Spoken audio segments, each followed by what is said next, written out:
Bonsoir, mesdames, bonsoir, messieurs. La réunion du 3 octobre, du 3 août, pardon, 2020.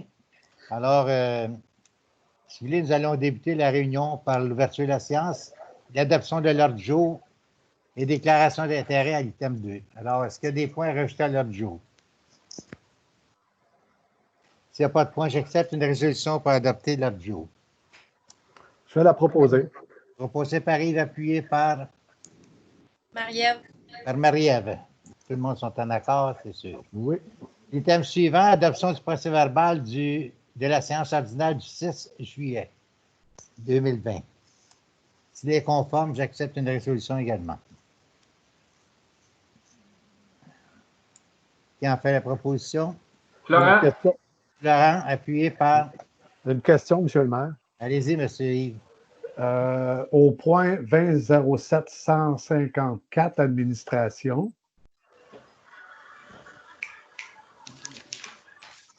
Oui.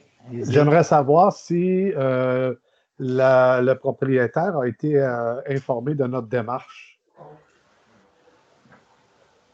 Oui, absolument.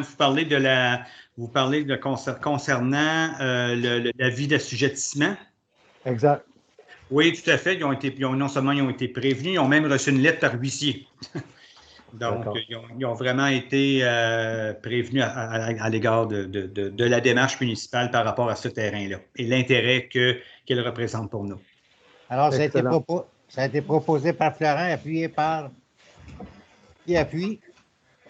Je vais l'appuyer. Stéphane. Tout le monde sont en accord? Oui. À l'item suivant. Le rapport des comités. Madame Louise. Oui, bonsoir tout le monde. Dans mon rapport de permis, ce mois-ci, au mois de juillet, j'ai eu 3 permis d'habitation unifamiliale pour une valeur de 355 000. Des bâtiments agricoles, j'en ai eu 2, une valeur de 77 000 Des garages, j'en ai eu 4, une valeur de 26 000 Des cabanons, j'en ai eu 3, une valeur de 13 000 La rénovation, j'en ai eu 7, unifamiliales. Habitation bifamiliale, j'en ai eu une de 12 000 Des commerces, des agricoles, j'en ai eu pour 500 000 Des accessoires, j'en ai eu pour 12 500 pour une valeur de rénovation de 697 500 Des piscines hors terre, j'en ai eu 5, 13 500 Des piscines creusées, j'en ai une, 37 700, excusez. Des renouvellements de permis, j'en ai eu un pour 50 000 Des silos, j'en ai eu 4, une valeur de 265 000 Des permis de brûlage, 1. Des gazebos, un gazebo pour une valeur de 4 000 Puis, j'ai eu des clôtures aussi. J'en ai une pour une valeur de 2 000 Pour le total de permis de valeur, 47 permis pour une valeur de 1 540 700 Est-ce que vous avez des questions à poser à Mme Louise là-dessus sur le rapport des... Est-ce qu'il y a des questions? Pas de questions. Est-ce que vous avez d'autres points, Mme Louise?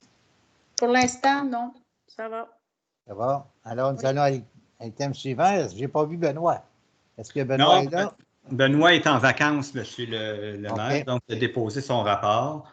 Je l'ai examiné, évidemment, c'est surtout du temps homme. Je n'ai pas vu de point particulier qui aurait pu susciter ma question. J'ai discuté avec lui jeudi, puis ça me semblait convenable, là. Il m'avait dit du bien que j'étais en vacances parce qu'il était à la tuque. Il dit, je vais essayer de me brancher si je suis capable, mais il dit l'Internet est un peu des hauts et des bas dans ce coin-là où il est. Fait que, il dit, je ne suis pas certain, mais si je suis capable, je vais me brancher. Mais là, j'ai bien pu voir, comme il n'est pas là, de toute façon, il est en vacances. Fait que, oui, c'est bien. Alors, est-ce qu'il y a des questions concernant la liste de... Oui, Bernard? C'est pas une question, c'est que j'aurais tout simplement aimé ça dire un petit mot sur vu qu'on est dans le comité, là, sur le centre d'entraide. Oui, je serais venu à toi, là. C'est terminé pour le service incendie. Est-ce que ça complète? Est-ce qu'il y a des questions concernant les heures? S'il n'y a pas de questions, alors on y va pour le comité Centre d'entraide. Centre d'entraide, oui. C'est ça, juste quelques petites nouvelles. Il y a une activité qui va avoir lieu le 15 août prochainement à Henryville. C'est comme une petite levée de fonds qui va s'organiser dans le but de donner, d'aller chercher des fonds pour le projet Fruigum. Donc, c'est un dîner hot dog maïs. Donc, tout le monde est bienvenu. C'est au Parc des Petits Bonheurs à Henryville. Donc, le 15 août, puis soyez assurés que tout va être fait là, selon les recommandations en matière de protection de chacun là, versus le COVID. Et Bernard, c'est à quelle heure?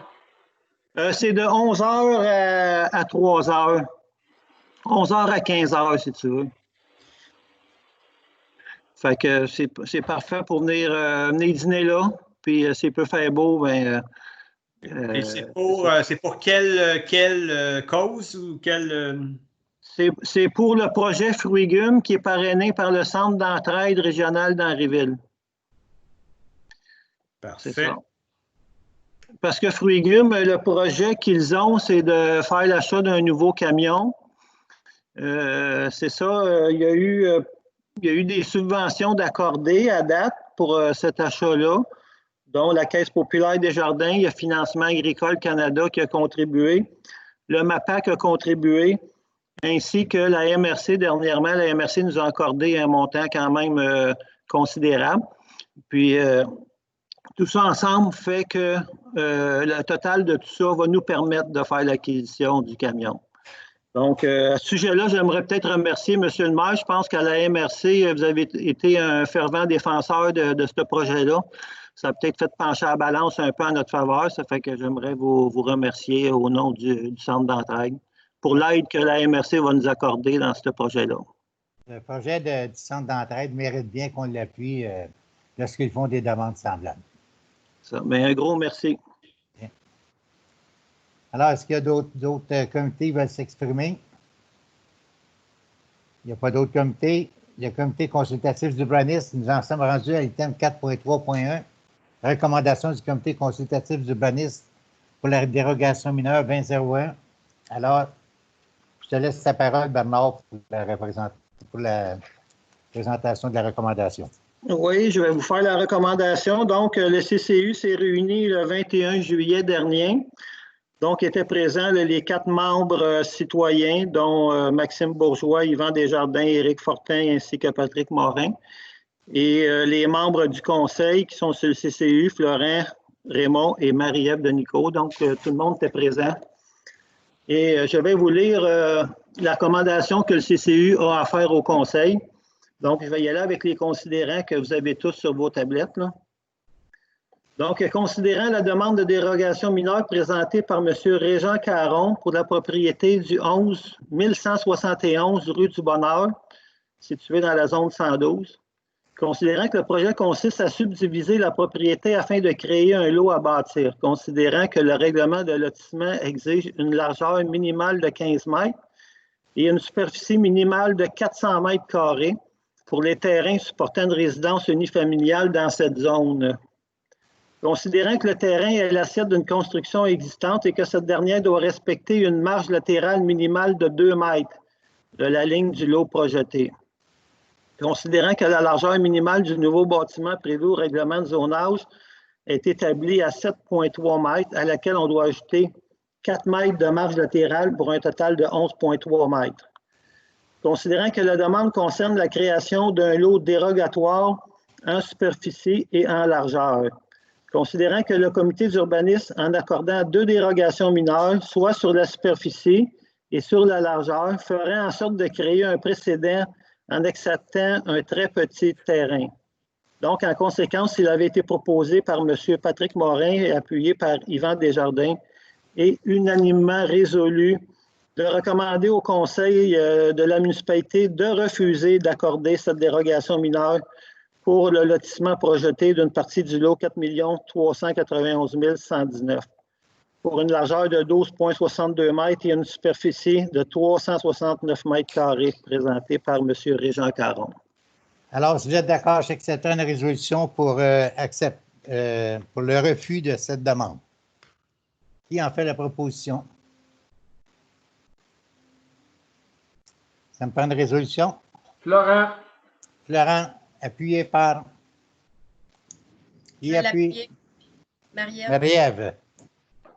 Alors, tout le monde s'entend d'accord? Oui. On n'entend rien, oui. J'aimerais ça vous entendre. Le thème suivant. Thème suivant, la recommandation du comité consultatif pour la dérogation mineure 2002 durant Sainte-Marie. Monsieur Donc, Bernard. c'est ça, durant la même soirée, le CCU avait également étudié cette demande-là, présentée par Michel Santerre pour la propriété du 1111 rang Sainte-Marie, située dans la zone 508. Bon, considérant que le projet consiste à implanter un chenil pour l'élevage de chiens, considérant que le règlement de zonage exige une distance minimale de 200 mètres entre un chenil et une habitation voisine, considérant que le projet se situe à 138 mètres, 173 mètres et 201 mètres des habitations voisines et que les propriétaires de ces habitations ont chacun signé un consentement à l'installation du chenil projeté en deçà de la norme applicable de 200 mètres.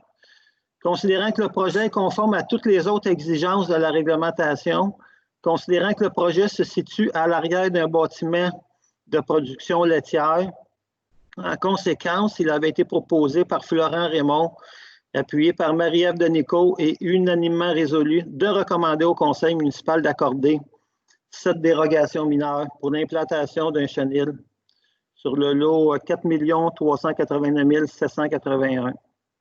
Donc, à une distance de 138 mètres d'une résidence, 127 mètres, 138 mètres de la résidence qui est située au 127 rang Sainte-Marie et une distance de 173 mètres de la résidence située au 85 rang Sainte-Marie.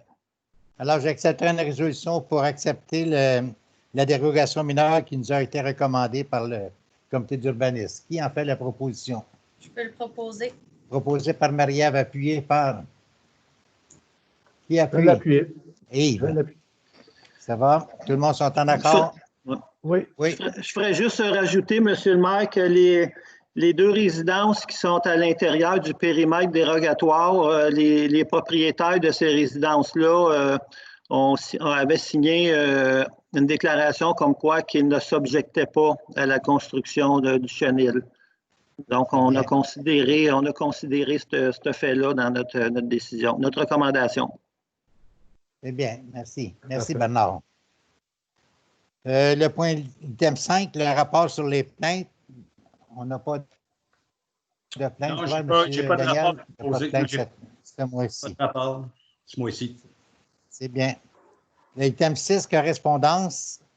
6.1, 6, correspondance. Vous pouvez vérifier la correspondance. Vous avez des questions, il y aura à 6.1 par après. Là.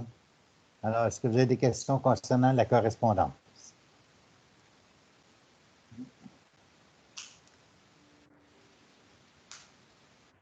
Alors, il n'y a pas de questions. Le point suivant. Le 6.1, demande d'appui au programme ALUS. Alors, c'est un programme qui nous demande d'appuyer le ALUS pour une demande et puis le montant que nous accordons à tous les ans, là, je pense que c'est 1 000 qu'on accorde. 1 000 Oui, alors si, en tout cas, je ne sais pas si vous avez des questions là-dessus, là. Si vous êtes en accord, vous me le dites.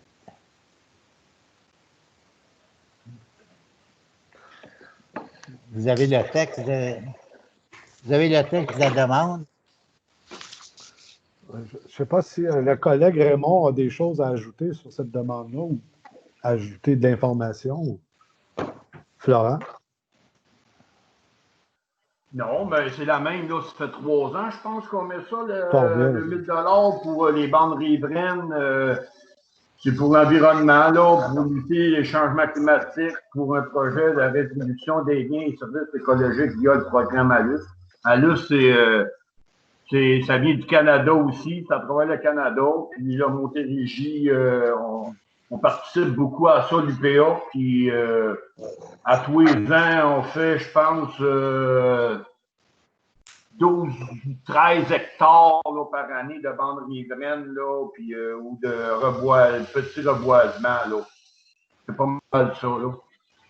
Alors, qui a fait la résolution d'appuyer, d'accorder le 1 000 de subvention à Comité ALUS?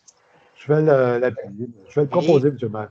Ouais. Et proposé, puis appuyé par Bernard. Je vais l'appuyer. Par Bernard. Tout le monde sont en accord? Oui. Oui.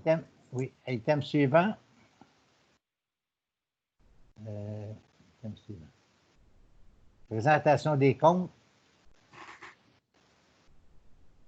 C'est ça, présentation des comptes. Est-ce que vous avez des questions concernant les comptes? Est-ce que vous avez des informations, M. Daniel, là-dedans? Non, en fait, ça n'a pas vraiment. C'était la liste qu'on vous a proposée mercredi dernier. Je pense à 3 ou 4 comptes près qu'on a ajouté depuis ce temps-là. Mais c'est tout, dans le fond, en réalité, je dirais, M. le maire, c'est beaucoup des comptes très standards là, de ce qui se paye à tous les mois. Vous avez par la suite l'adoption des comptes des engagements de crédit, donc qui est la subdivision d'une certaine manière des différentes catégories justement de paiement que l'on fait. Alors, j'accepterai une résolution pour l'adoption des comptes et engagements de crédit. Qui a fait la proposition? Je l'ai proposé, M. le maire. Bernard, appuyé par Stéphane. Tout le monde sont en accord? Oui. Oui. Oui. Okay, c'est bien. Item suivant, autorisation de paiement pour l'achat du lot 6 381 736 à la signature du contrat devant notaire. Alors, si vous avez des explications, M. Daniel? Bien, en fait, comme vous le savez, la dernière fois, on avait besoin du conseil, M. le maire, pour avoir l'approbation pour aller signer une proposition d'achat. On a rencontré dans le dernier mois M. Georges. On s'est entendu sur une proposition. Les documents sont rendus devant le notaire. Cela devrait se faire d'ici la mi-août. Alors donc, c'est sûr que ça me prend maintenant une résolution, comme je suis toujours pour apporter le chèque. Donc, une résolution pour débourser l'achat du terrain sur le lot 6 381 736. Dans le fond, je demande au conseil de pouvoir que l'on puisse débourser le montant. Et vous avez la résolution à l'item 7.2 d'autorisation. Il est proposé et unanimement résolu d'autoriser le paiement d'une somme de 110 495 payable en totalité lors de la signature du contrat devant notaire pour l'acquisition du lot 6 381 736 auquel prix l'on doit ajouter les taxes avec ajustement usuel en date du contrat. De mandater Martin Gagnon, notaire de Gagnon-Doré, la prise pour rédiger le contrat d'achat. Que la dépense totale soit payée à même le seul prix accumulé, non affecté. Alors, qui fait la proposition?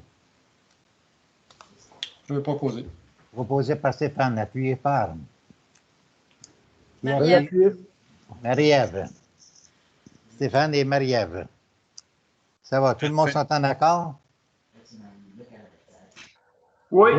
Oui, j'ai de la misère à vous entendre. Je ne sais pas si c'est le délai d'activer le micro, M. le maire. Okay, c'est bien. Alors, l'item 7.3, documentaire pour modification au SAR, la MRC HR honoraire de Philippe Meunier. J'ai juste une question, M. le maire. Est-ce que Yannick est présente pour prendre... Non, c'est tout moi qui fais ça, monsieur. D'accord, c'est comme madame, on doit recommencer. Vous ne l'aviez pas mentionné, désolé. Oh, excusez-moi. Non, c'est bon, j'étais juste inquiète. Alors, document argumentaire pour la modification, c'est les honoraires de Philippe. Ben, en fait, c'est ce qu'il vous a présenté lors de l'atelier de travail. Vous avez vu le travail qu'il a fait justement pour cette fameuse modification au niveau d'un lot dans le parc industriel. À ce moment-là, ce sont ses honoraires pour avoir accompli le travail. C'est ça. Mais le montant est de 810,57 $. Exact. Et j'accepte une résolution pour ce montant. J'en fais la proposition. Proposé par Bernard, appuyé par Stéphane. Tout le monde sont en accord? Oui. Oui. Oui. Item suivant, administration, programme d'ATEC 2019-2023. Alors, vous avez plusieurs textes là-dedans. Là, je ne sais pas si vous avez des questions à poser là-dessus. Daniel, avez-vous des Oui, en informations? fait, je vous dirais que c'est surtout la première page qui est la plus importante, comme je l'expliquais à l'atelier de travail mercredi passé, dans laquelle, puis écoutez, on est quand même rendu, on approche dangereusement de 2021. Alors, donc, déjà, il y a déjà un bon programme qui avait été mis, puis elle est correcte, parce que souvent, la tech, il faut prioriser des priorités de catégorie 1 ou 2, et puis vous en avez justement, comme on le sait, au niveau, que ce soit au niveau des eaux usées, de l'eau potable, des infrastructures à cet égard-là, bien, la programmation répond justement à des priorités de cette catégorie-là. Et donc, puis ensuite de ça, bien, on a déjà, avec cela, parce qu'il y a quand même plusieurs travaux qui sont quand même assez importants, puis il faut mettre une part là-dedans, bien, on respecte aussi le seuil, ce qu'on appelle le seuil municipal. Le gouvernement nous oblige avec la TEC à mettre un minimum d'argent dans la programmation. Donc, ils veulent que les communautés investissent aussi. Alors, dans notre cas, c'est 637 500. Alors, vous avez donc là la ventilation à travers les différents projets de notre part et puis, bien sûr, du total qui va être pris ou financé par la TEC avec les types de priorités 1, 2, 3 ou 4. Voilà. Est-ce qu'il y a des questions concernant... Oui. Est-ce qu'il y a des questions concernant la TEC? Alors, c'était pour votre information, M. Daniel? Oui, moi, ça va. Ça me prend par contre une résolution formelle. OK. Une résolution pour accepter le programme de la TEC. Oui, comme quoi que 2020-2022. 2019-23. 2019-23. Ah, OK. Alors, une résolution, Florent, et qui appuie? Je vais l'appuyer. Yves? Appuyé par Yves. Oui. Tout le monde s'entend d'accord? Oui. Oui. Oui.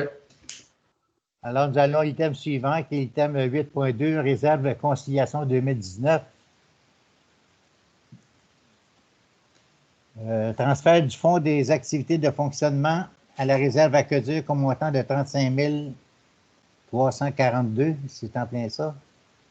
Oui, en fait, la conciliation. Oui, allez-y. Je le dis, tous ces montants-là qui sont là, ce sont des sommes qui ont été recommandées, qui sont fondées à des recommandations du rapport du vérificateur général pour l'année 2019. Donc, ce qu'on appelle pour équilibrer les différents comptes.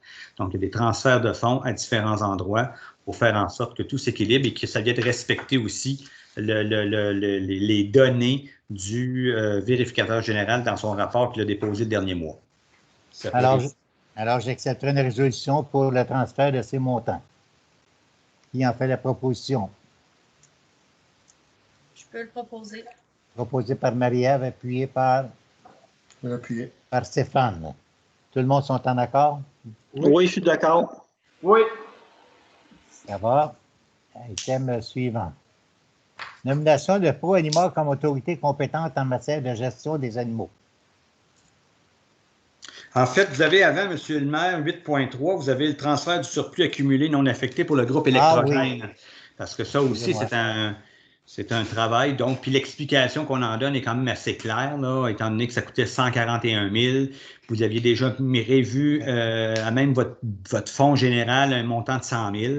Mais dans le fond, il faut aller chercher la différence de 41 356,50 $ dans le surplus non accumulé, non affecté, bien sûr, puis là, va devenir affecté. Alors, vous accepterez une résolution pour ce transfert de surplus pour le groupe électrogène. Qui en fait la proposition? Je vais proposer. Stéphane, appuyé par? Laurent. Par Florent. Tout le monde sont en accord? Oui. Oui. Oui. Alors, on va aller à l'item suivant. Nomination de ProAnima comme autorité compétente en matière de gestion des animaux.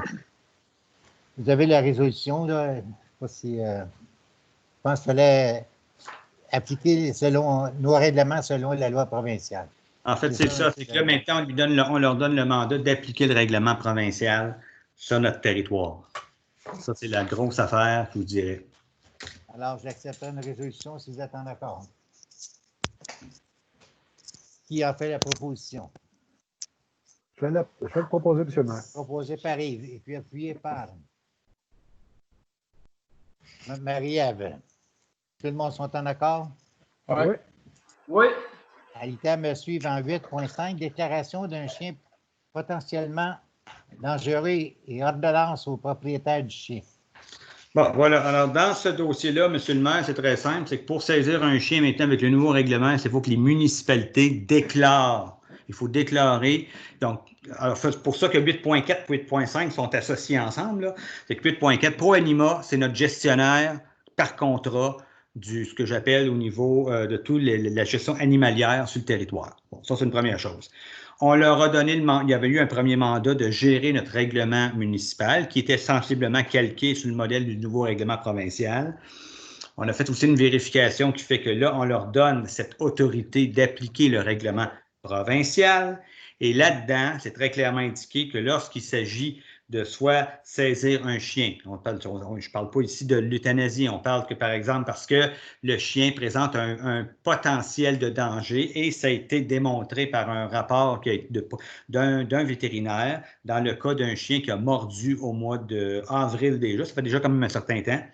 Alors, il faut que la municipalité, elle, dans le fond, déclare le chien potentiellement dangereux avec une ordonnance au propriétaire de respecter un certain nombre de clauses, notamment dans le cas qui nous concerne ici, de porter une muselière en tout temps, d'avoir une micropuce, d'être bien sûr toujours en laisse. Même, il doit y avoir également une autre chose qu'il doit avoir. En tout cas, il y a un certain nombre de conditions que le propriétaire devra respecter pour pouvoir conserver son chien. Mais cela étant dit, maintenant, le problème qu'on a dans ce dossier-là spécifiquement, c'est pas tant de gérer, comme j'ai dit depuis le début, le 4 pattes que de gérer le 2 pattes. Parce que là-dedans, le maître n'a pas été trop collaborateur. Il a envoyé paître à 2-3 reprises les gens de ProAnima. Alors, ce qui fait que là, on est rendu à dire, bien, écoute, ça nous prend une déclaration en conséquence, conformément au règlement provincial, pour pouvoir dire, bien, ton chien présente un danger, nous en avons les preuves. Sur une échelle d'agressivité de 1 à 10, le Rottweiler en question, il est à 6. Donc, il n'est pas à 9, là, mais il est quand même, là, il n'est pas non plus à 2. Là. Ce n'est pas un toutou gaga. Alors, à partir de là, ben voilà, c'est ce qui fait que ça me prend une résolution pour pouvoir agir là-dedans. Puis finalement, qu'on envoie aussi un signal à la communauté qu'on a agi dans ce dossier-là. Ils n'ont pas de laisser entre les mains d'un maître possiblement un peu insouciant un chien qui présente un danger pour la communauté. Donc, ça ne veut pas dire qu'on s'en va de l'euthanasier. C'est juste qu'il faut obliger le propriétaire à respecter un certain nombre de clauses pour pouvoir à ce moment-là. Puis s'il ne respecte pas, bien là, on a un droit de saisie du chien. C'est clair. C'est pas Anima qui vont être chargés de... Oui, exactement. C'est eux qui sont chargés d'y aller. Puis dans ce temps-là, ils vont toujours avec la SQ. La SQ est déjà avisée parce que s'il faut que l'un s'occupe du 4 pattes, des fois, ça arrive qu'il faut s'occuper du 2 pattes aussi. Ouais. Alors, vous avez le projet de résolution à 8.5. Je ne sais pas si vous avez eu l'occasion de la lire. C'est ce que M. Daniel vient de vous exprimer. Alors, moi, j'accepterai une résolution pour donner suite à cet événement. Alors, qui en fait la proposition? Florent. Florent est appuyé par? Appuyé. Par Stéphane. Tout le monde sont en accord? Oui. Oui, je suis d'accord. C'est bien. Alors, à l'item suivant. À l'item 8.6, démission de Mme Michèle Bertrand. C'est ça, la démission de Michèle Bertrand. Juste vous dire, Michèle, on s'est entendu pour qu'elle va finalement quitter officiellement ses fonctions vendredi, le 7 août. Également, elle a fait une demande au conseil. Je vous en avais parlé, M. le maire, il y a 2 ou 3 semaines. Elle a justement une tablette que la municipalité, en fait, dans le cadre de son travail, qui lui avait été fournie en septembre 2016. Cette tablette-là, j'en avais fait faire l'évaluation il y a quelques semaines parce que j'ai dit à Michel, regarde bien, là, ta tablette est brisée parce que la vitre du dessus était brisée. Bon, alors à ce moment-là, il faudrait savoir, j'ai dit, oui, il y a toujours possibilité, si tu veux la racheter à la valeur résiduelle, ça peut se faire, mais ça prend il faut que le conseil soit d'accord et ça prend une résolution en tant que telle pour pouvoir le faire. Entre-temps, Michel a fait vérifier auprès d'un réparateur la vitre en question et elle a pu la faire réparer parce qu'elle était en cours sous garantie, la faire réparer gratuitement.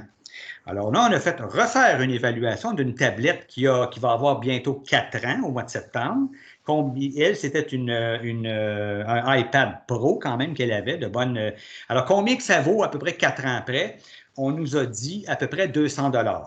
Donc, Michel serait prête, parce qu'évidemment, elle a beaucoup de données, si le conseil est confortable, à racheter pour 200 $, on y fera une facture en bonne et due forme, racheter sa tablette au moment de son départ. Donc, elle sera à elle et elle pourra donc en jouer comme elle le veut, mais à tout le moins, elle ne partira pas avec un bien de la municipalité et bien sûr, les choses auront été faites de façon claire, transparente, puis avec une valeur, bien sûr, qui est toujours approximative, une valeur qui a du sens pour l'état d'usure de la tablette. Voilà. Question. Oui. Tous les renseignements de la municipalité dans cette tablette-là, comme la mienne, ont été vidés. Vont être vidés. Il faut qu'elle soit vidée. Ça, je vais par contre m'en assurer demain. Oui, hein? Que tout ce qui est renseignement de la municipalité doit être au préalable vidé de son contenu, ça va de soi. Puis avant qu'elle parte, il va falloir qu'elle. Écoutez, c'est sûr que, comment je dirais, elle pourrait toujours télécharger chez elle, mais il y a une chose par contre qui est certaine, que normalement, là, et moi-même, je serais confortable à signer cela parce que je suis le point suivant. Il y a un document que normalement on signe qui est un engagement de confidentialité. Les renseignements qu'on s'est parlé depuis 2 mois dans mon cas ou dans le cas des 13 dernières années pour Michel, elle devrait avoir une entente de confidentialité qui fait que normalement, elle ne s'en va pas sincèrement à parler pour ou contre la municipalité et encore, bien sûr, de dire des choses qui ne devaient pas être dites et qui devaient rester sous le couvert du secret dans le cadre de son travail. Mais je vais m'assurer que cette tablette soit vidée. Mais si vous me dites, M. Raymond, est-ce que j'ai une garantie à 100% qu'elle n'a pas mis ça sur une clé USB et est partie avec? Je ne le sais pas. Ah. Moi, je peux vous dire que non. Moi, l'ordinateur, il est là, je vais vous le remettre. Il va être, j'ai pas assez de documents, j'aurais 6-7 documents dans mon cas. Dans son cas, elle, c'est sûr qu'il y a un plus grand patrimoine, cela va de soi. Moi, je peux vous dire que son ordinateur ici, je l'ai récupéré. Tout est là. En tout cas, écoutez, encore là, est-ce qu'elle s'est fait un backup personnel? Je ne le sais pas. Je pourrais vous dire oui, je pourrais vous dire j'en ai pas la preuve. Par contre, je peux vous dire que l'ordinateur, lorsque j'en ai pris possession le 2 juin, il était plein de renseignements, plein de documents, plein de courriels, comme peut être un ordinateur de travail. Voilà. Très bien. Alors, est-ce que vous êtes en accord avec cette demande? Moi, ça me va. Proposée par Marie-Ève, appuyée par qui? Je vais l'appuyer, moi. Par Stéphane. Alors, ça va? Et maintenant, la lettre de... Oui. Oui, je suis très confortable avec ça, M. le maire. J'ai pleine confiance en Mme Bertrand. J'ai eu Marie-Ève et qui est secondaire? Stéphane. Parfait. Merci. Alors, d'accord. La lettre, c'est ça, j'allais demander si vous êtes tous en accord avec cette résolution. D'accord. C'est bien. Oui. Alors, il y a la lettre de démission également de Michel que vous avez à l'item 8.6 également. Là. Alors, comme c'est marqué, je pense, c'est le 4 août, mais ce n'est pas le 4 août, monsieur, c'est Daniel, c'est le 7 août. Non, c'est ça, j'ai convenu avec elle qu'elle termine vendredi qui vient. Ne serait-ce que, par exemple, demain, il y a des suivis que je vais faire avec elle sur le conseil de ce soir. Donc, ce qui fait que mercredi, jeudi, oui, elle va être à Saint-Armand. Et vendredi matin, pour terminer la semaine, elle va donc être là. Maintenant, j'ai convenu aussi qu'elle remette ses clés vendredi midi. C'est-à-dire que lorsque je suis arrivé, j'étais vraiment surpris. On m'a remis quand je suis arrivé le 2 juin, on m'a remis un trousseau de clés. Puis, merci. Moi, j'ai dit à ce moment-là, c'était Francine. J'ai dit à Francine, dis-moi non. J'ai dit, y a-t-il un registre de clés? Elle dit non, on n'a jamais eu ça. Ah, ben là, je vais faire un registre de clés. J'ai dit, qui a les clés de quoi ici?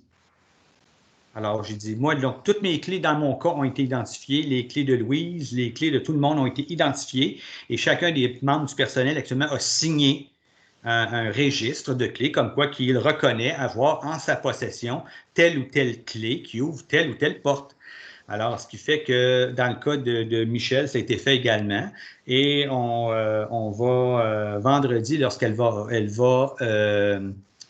quitter, Elle va remettre donc son trousseau de clés et elle va signer, ce faisant, comme quoi qu'elle remet le jour de son départ les clés qu'elle avait en sa possession. C'est bien. Oui.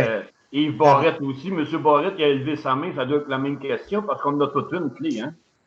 Oui, c'est oui. Les conseillers municipaux ont toutes une clé.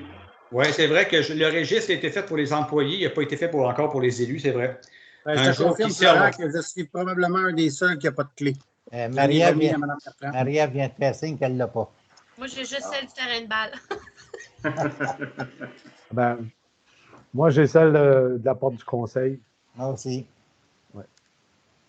Mais ça, c'est important de savoir un peu qui a quoi en termes de clés.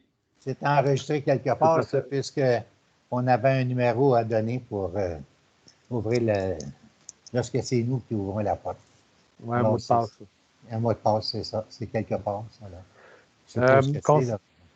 Oui, Yves. Oui, concernant Mme Bertrand, son départ annoncé pour vendredi, est-ce qu'il y a un petit quelque chose de prévu pour souligner cela? Est-ce que c'est ça? Est-ce qu'il y a un petit quelque chose? Est-ce que dehors, on peut, je ne sais pas, moi, lever un petit verre à sa santé, la remercier de ses belles années, etc., etc.? Est-ce qu'on peut penser à un petit quelque chose à l'extérieur qui est conforme avec le COVID et tout ça, là? Je pense que ça serait opportun. De toute façon, il avait été convenu, M. Barrette, mercredi dernier à l'atelier de travail, bien sûr, il y a une carte qui va circuler. Cette carte-là, bien sûr, va être signée par les employés, mais j'inviterai les élus aussi à en signer une, qu'on puisse lui remettre. Et j'ai convenu aussi avec elle, que lundi ou mardi, pas avec Mme, mais j'ai convenu avec Mme Perra, que lundi ou mardi prochain va être livré des fleurs à Mme Bertrand, donc en début de semaine. Donc, on lui être livré chez elle avec une carte, bien sûr, d'une carte opportune, ça qui va être opportune pour les circonstances. D'accord, mais il n'y a rien de formel d'organisé concernant les élus. Là, j'ai bien sûr, c'est la volonté du conseil de faire un petit happening, un petit événement pour souligner son départ. Cela va de soi que je pense que ça va être sûrement bien reçu par tout le monde. Ben, moi, je pense que ça va de soi également. Je ne sais pas ce que les autres en pensent au conseil, mais en tout cas, moi, je serais partant vendredi pour qu'à 1h10, je ne sais pas, moi, midi 15, peu importe, qu'on puisse la voir. On ne pourra pas lui serrer la pince, mais à tout le moins, on va pouvoir lui dire de vive voix, de la remercier de son travail. On va y penser parce qu'on fait encore des rencontres en virtuel. Là, fait que je ne suis pas sûr que tout le monde est à l'aise ici. Là. Tout à fait. Il faut considérer ça, puis il faut garder nos distances. De toute façon, elle va être invitée aussi, je pense, pour l'éventuel souper, dîner, en tout cas, événement de Noël. C'est clair qu'elle va être là aussi, elle va être invitée. Ouais, permettez-moi d'en remettre un peu, mais je trouve ça un petit peu dry, si vous me passez l'expression. En tout cas, moi, si on me dit que minimalement, au moins qu'on ait un peu de présence, je me libérerai vendredi pour au moins le... Mais si vous me le permettez, M. Barrette, puis je peux me porter un petit peu garant là-dessus aussi, c'est que d'ici une semaine, on pourrait certainement organiser un petit quelque chose que de l'allure, que tu fais quelque chose, elle va vite un vendredi midi avant la fin de semaine. Des fois, les employés ont hâte de partir, les cols bleus vont être partis midi. Faire un petit quelque chose je vais juste m'organiser, voir que ça va être quoi le meilleur timing, et pour Michel, et pour tout le monde, puis et vous-même, pour faire en sorte que tout le monde soit là, pour faire ça dans la salle du conseil avec les distanciations qu'il le faut. Je ne sais trop, en tout cas, moi, en tout cas, je serais confortable avec ça, mais qu'on se donne juste le temps correctement pour faire quelque chose dans les règles de l'art. Après, quand même, elle a fait 13 ou 15 ans de sa vie à la municipalité. Je pense que ça mérite un minimum de soulignement. Tout à fait. Ah ben, je suis d'accord. Si on se rencontre à la salle du conseil, tout le monde est d'accord. Pas de problème pour moi aussi. Un petit 5 à 7. Permettez-vous, donnez-moi quelques jours, je vais vous organiser quelque chose, comme ils disent, bien à la mode. C'est bien. Bon. Pourrais-tu rajouter quelque chose? Il ne faudrait pas oublier Gilles non plus. Ben, il y a ça aussi qui peut être fait aussi. Il y a eu Mme Corbeil qui est partie au mois de mai. Je ne sais pas si elle, ça a été souligné. Je sais qu'il y a eu une lettre. Il y a eu peut-être. Il y a eu effectivement Gilles du côté du service des travaux publics qui est parti au début du mois de juillet. Il y aurait certainement lieu de souligner ces gens-là qui ont pris leur retraite. Ben, moi, je pense que Louise a pertinemment raison. Là. À moins qu'on fasse un tout. Là. On fait un tout inclus. Oui, c'est ça. Alors, OK, regardez, on regarde ça, puis on organise quelque chose de bien correct. Avez-vous besoin d'un mandat précis, M. Leduc, ou je pense que ça, on peut y aller de vive voix? Je pense que, écoutez, je vais utiliser le raisonnable, puis budgétairement aussi, croyez-moi, quelque chose qui va être correct là, dans les circonstances. Super. C'est bien. Merci. Alors, ça va, l'item suivant, le 8.7, démission de M. Daniel Leduc, notre directeur général. Alors, vous avez la lettre de démission. Vous en avez tous pris connaissance. Alors, comme j'avais dit la dernière journée, là, que je remercie M. Daniel d'avoir été avec nous pendant ces 3 mois. C'est ça. Durant ces 3 mois, vous avez marqué Saint-Alexandre par votre présence. Et puis, j'apprécie le travail que vous avez fait avec nous. Et puis, c'est ça. Moi, je vais vous souhaiter bonne chance dans cette nouvel emploi que vous avez trouvé, là. Ben, qui vous a été offert, pardon. Oui, c'est ça. C'est ça, qui vous a été offert. Alors, je souhaite bonne chance dans l'avenir, là. Dans la vie, je ne suis vraiment pas un changeux, je vous le dis. Je n'ai pas changé de femme en 32 ans, puis je ne suis pas un changeux de char, j'ai un char de 10 ans, puis je ne suis pas quelqu'un qui change, j'aime pas le changement.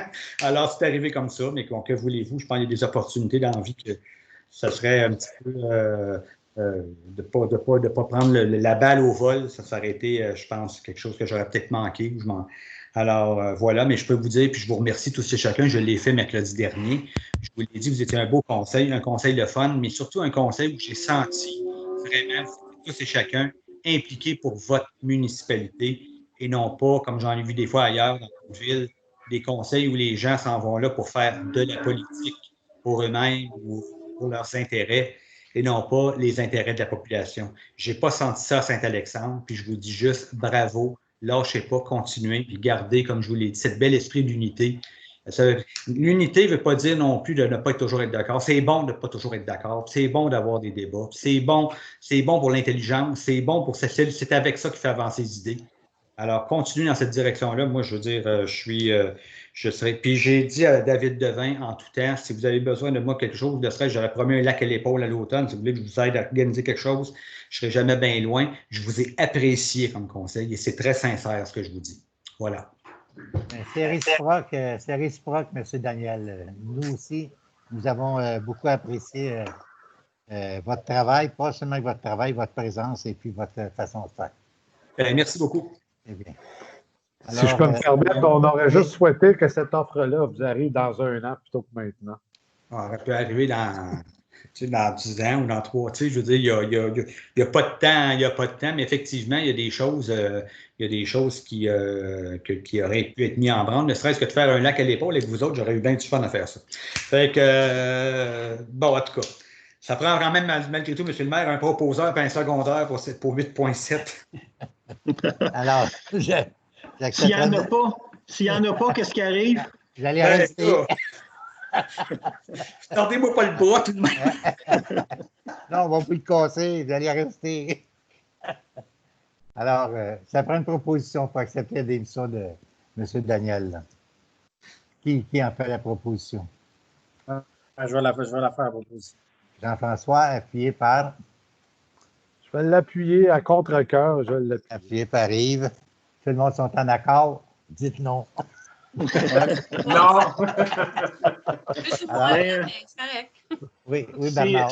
S'il n'est pas trop tard, là, M. Leduc, là, je ne sais pas, on pourrait-tu faire une petite renégociation? Là, vous ne nous avez pas donné la chance de nous donner l'opportunité peut-être de faire des petites bonifications à quelque part. Là. Ça s'est fait pas mal vite, tout ça. Mais peut-être qu'on n'est pas assez riche à Saint-Alexandre pour... non, mais... Non, honnêtement, je vais être honnête avec vous. Je ne sais pas comment les choses se décideront pour le prochain DG. Je vous dirais que ce que je vous ai demandé comme salaire est à peu près ce qui se paye en 2020 pour une municipalité de 2, 3, 4 000 habitants. Là. Ça joue à peu près avec ce qu'on appelle une richesse foncière uniformisée. On est à peu près dedans. Je sais que Mme Bertrand, puis je vais parler un petit peu pour elle, a été quand même pendant des années, là, malgré la qualité du travail qu'elle a fait, elle était quand même un peu moins payée. Mais je vous dirais que le prochain DG, si ça joue dans la même taille que de ce que vous avez mis pour moi, vous avez accepté, il est clair que je ne penserais pas que vous ayez de problème à trouver des candidatures intéressantes. Cela va de soi. Les gens, lorsqu'ils travaillent pour une municipalité de 2-3 000 habitants, de payer 90, 92, ça joue là-dedans. Vous êtes exactement dedans en 2020. Puis écoutez, surtout que je vous dirais que vous avez quand même des défis importants qui s'en viennent. Trouvez-vous aussi quelqu'un qui est un bon gestionnaire de projet. D'ailleurs, vous allez voir la semaine prochaine, je vais vous remettre un rapport là, qui va être assez révélateur. Le rôle du DG a changé. Je n'ai parlé longuement. J'ai eu de bonnes discussions avec Michel. Michel avait des gros points forts au niveau de la technique, mais j'ai dit maintenant, ce que ça vous prend, c'est un bon gestionnaire de projet. Vous avez des gros projets qui s'en viennent, il faut les faire aboutir, il faut les trouver des sources de financement. Le DG, c'est celui aussi qui va bien encadrer son personnel, les faire évoluer, les faire avancer.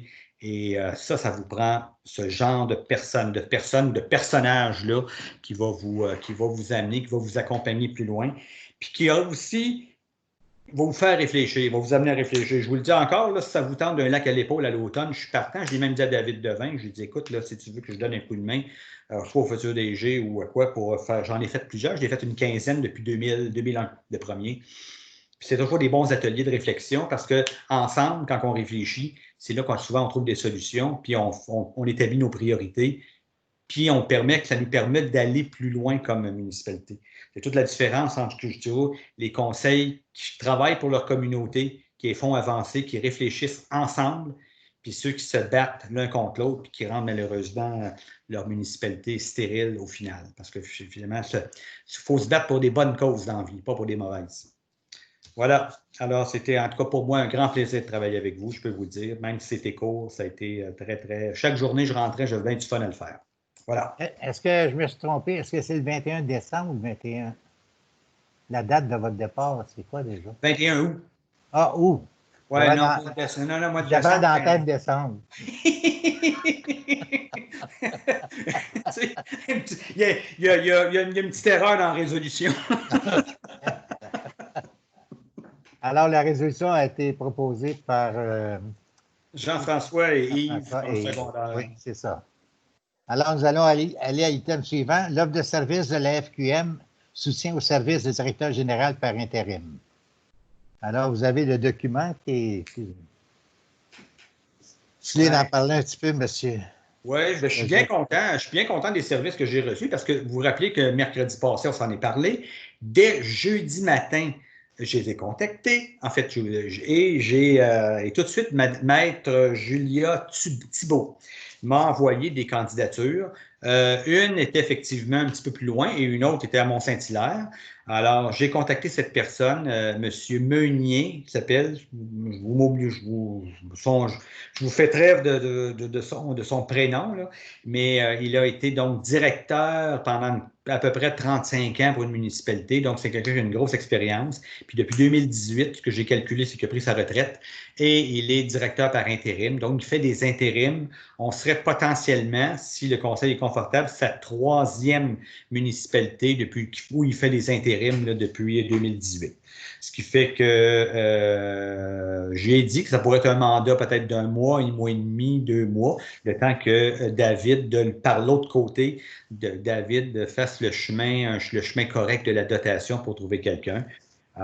Mais j'ai une entrevue Teams avec lui et avec David et moi, on a une entrevue avec lui mercredi matin pour un petit peu voir ce que de l'air le personnage là, par rapport à donc faire un peu un premier contact formel. Voilà.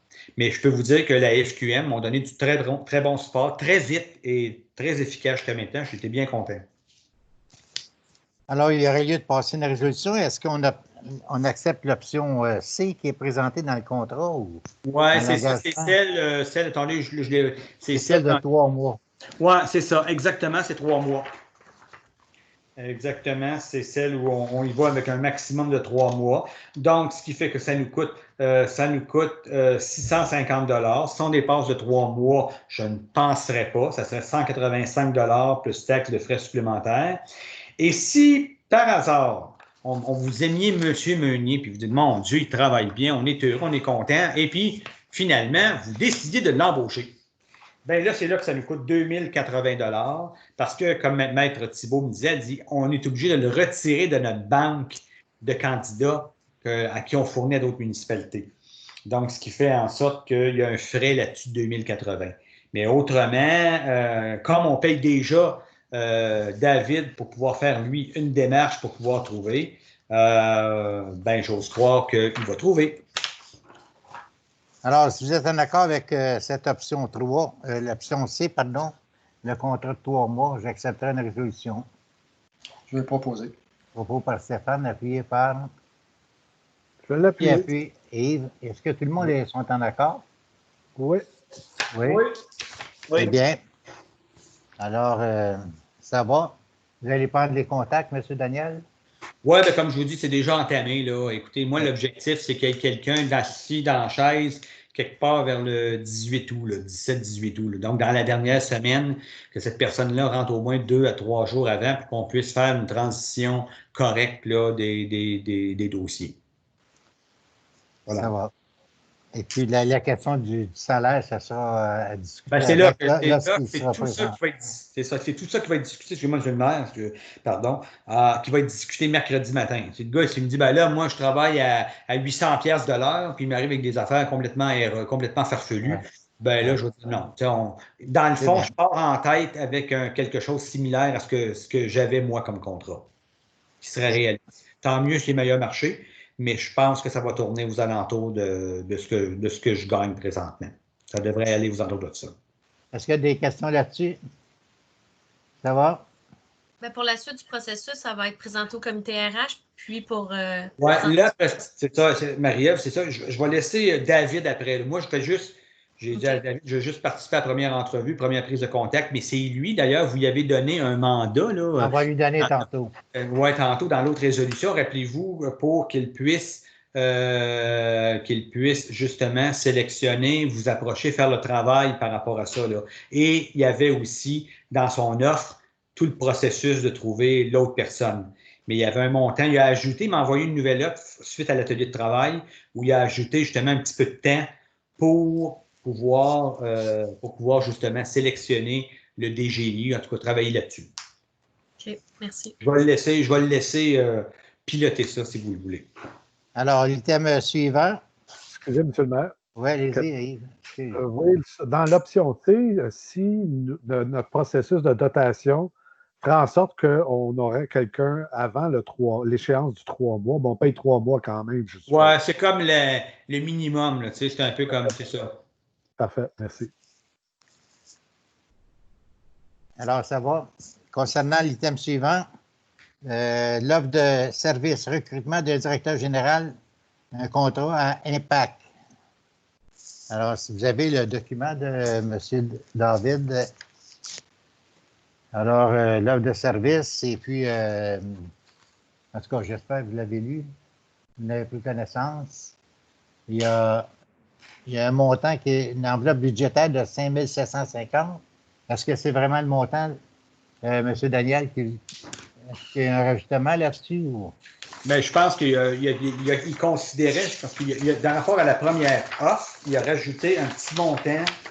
Attendez. Je vais vous dire, il a mis un petit montant concernant le DGI, il y a quelque chose quelque part. Moi, ça ne peut être pas le bon. Je pense que je n'ai pas le bon. Excusez-moi, j'ai encore celui de l'atelier de travail, mais l'autre, je l'ai vu, c'est parce que je ne l'ai pas changé aujourd'hui. Mais si vous l'avez, il y a un montant qui a été mis, à moins qu'on l'ait oublié de le changer. Pourtant, je l'avais envoyé là, pour le rajouter. Mais il y a un montant d'à peu près 2 heures que David prévoit mettre pour le tri des CV, mais il n'y aura pas énormément de CV parce que Maître Thibault me dit que, bon, regardez, ça va être 2-3 CV qu'on reçoit. Puis à partir de là, bien, parce que les autres CV qu'on a fait, qu'on a présentement, là, je vais vous dire, ça a commencé à rentrer parce qu'on l'a mis sur Indeed, la FQM, et tout ce qui rentre via Indeed. Écoutez, les gens ont fait n'importe quoi dans la vie, sauf du municipal. Donc, je vais vous dire, j'en ai peut-être reçu une dizaine jusqu'à maintenant, mais si vous voulez, humblement, mon opinion, c'est tout zéro ben bord. Ces gens-là, ils n'ont aucune connaissance du municipal. Ils ont fait des belles choses, mais qui ne correspondent pas au monde municipal. Fait que, alors là, c'est pour ça qu'il faut revoir soit avec la FQM. On a fait paraître le poste sur la FQM. Fait que j'ose croire que là, il va peut-être y avoir. C'est sûr qu'on est en plein milieu de l'été, il y a eu les vacances de la construction, peut-être moins de gens qui regardent cela. C'est pour ça que là, on l'a fait paraître jusqu'au 14 août. S'il faut l'extensionner 2 semaines de plus, bien, David décidera en fonction, parce que là, surtout, l'important, c'est d'avoir un DGI, d'avoir quelqu'un qui est assis dans la chaise, qui est capable de piloter les dossiers en attendant de trouver l'autre personne. Mais si ça prend un mois et demi pour trouver l'autre, parce que, bon, avec la rentrée, il y aura peut-être plus de candidatures intéressantes qui vont tomber, bien, tant mieux. Mais là, pour l'instant, ce que j'ai reçu, là, vraiment, c'est pas approprié. C'est vraiment pas approprié. Alors, le montant de l'enveloppe budgétaire était de 5 750.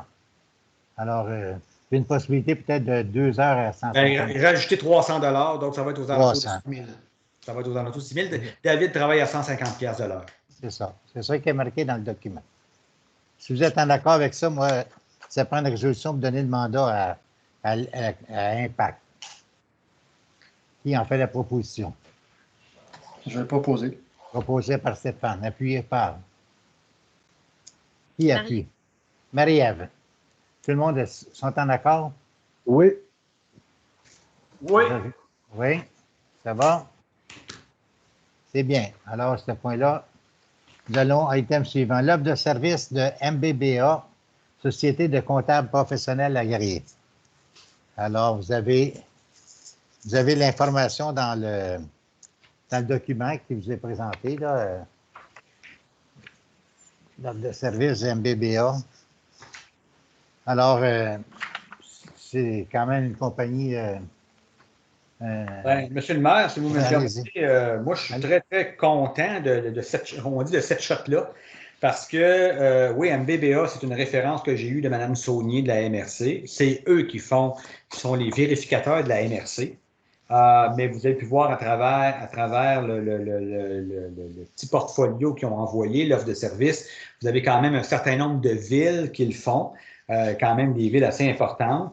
Donc, ils ont l'expérience de la comptabilité municipale, de faire les redditions de programmation tech. Ils sont vraiment compétents pour faire le travail. Et là, c'est là que quand j'ai vu le prix, comme je vous disais en atelier là, la semaine passée, quand j'ai vu qu'ils chargeaient 5 000 $, parce que je pense que M. Berler, c'était de l'ordre de plus ou moins 20 000 $. Moi, j'ai quand même parlé avec M. Arbault. J'ai dit, je n'ai pas voulu dire, bon, ton prix quasiment est le cheapo, là, mais qu'est-ce qui fait que vous arrivez à un prix comme ça? Et il m'a dit qu'eux autres, qui ont un template, qui ont une façon de travailler, parce que dans le fond, la comptabilité municipale, à moins qu'il y ait vraiment des choses qui soient particulières ou qui pop-up particuliers là, dans une municipalité parce qu'il y a des problèmes, en général, ça finit tout à peu près se ressembler. Fait que veut pas, quand on en fait une, puis on a l'expertise pour l'une, bien, on est capable de transposer des modèles, puis on s'ajuste d'une municipalité à l'autre, ce qui fait qu'on est capable de baisser les coûts. Et c'est ce qui fait que dans notre cas, considérant justement notre population, notre budget, bien, ils nous sortent ça pour 5 000 $. Versus, je pense que vous avez payé l'année passée, pour l'année 2019, 18 ou 20 000, quelque chose comme ça. Alors, c'est quand même là, de la belle argent épargné pour le même travail qui va être fait. Alors, moi, je vous ai proposé de les prendre pour un an, d'aller voir comment si vous êtes satisfait de leur service. Puis si c'est bon, mettons que c'est très satisfaisant, il n'y a rien qui vous empêche après, puis vous serez même en bas du 25 000 encore de leur donner, s'ils restent dans les mêmes tarifs, de leur donner un contrat peut-être de 2-3 ans. Vous verrez à ce moment-là. J'ai un petit peu tiré la pipe à M. Arbeau. Je ne disais pas comme les compagnies d'assurance. Des fois, ils baissent le prix la première année, vous avoir comme client. Après ça, ils vous augmentent la deuxième. Il m'a dit non. Il dit écoutez, c'est vraiment les tarifs pour cette année de 2020, pour faire l'année fiscale 2020. Il dit je ne peux pas vous garantir qu'il n'y aura pas une augmentation l'année prochaine, mais il dit bon, là, cette année, c'est ça. Ce qui fait que c'est quand même là, un bon prix pour faire un tel travail, dans la mesure, bien sûr, où toute la préparation qui se fait est bien faite à la municipalité. Ça, c'est sûr. S'il arrive dans la municipalité au mois de mars, puis il s'aperçoit que le montage est fait tout croche, qu'il y a plein d'affaires à corriger, c'est sûr qu'il va y avoir des extras. Il ne faut pas être fou. Mais dans la mesure où le travail est fait correctement, il est bien monté, il envoie toujours normalement une liste d'épicerie, une liste préparatoire vers le mois de décembre, puis que les gens à la municipalité sont en mesure de monter le dossier, pour accueillir les vérificateurs vers la fin du mois de mars, début avril. Ben, écoutez, on va tourner dans le cadre de cette facture-là. Voilà. Alors, j'accepterai une proposition. Pour donner le contrat à... Oui, une question, Yves. Oui, moi, je veux savoir, le 5 000 $, est-ce qu'on doit comprendre, c'est annuel ou c'est pour la moitié d'une année compte tenu qu'il démarre maintenant jusqu'à la fin de l'exercice? Non, en fait, le travail, tu vois, Yves, il va le faire quelque part au mois de mars l'année prochaine. Lui, il va nous envoyer ça, parce que l'année, dans le fond, les vérificateurs, c'est toujours la même chose. Ils commencent à travailler pour la municipalité au mois de décembre.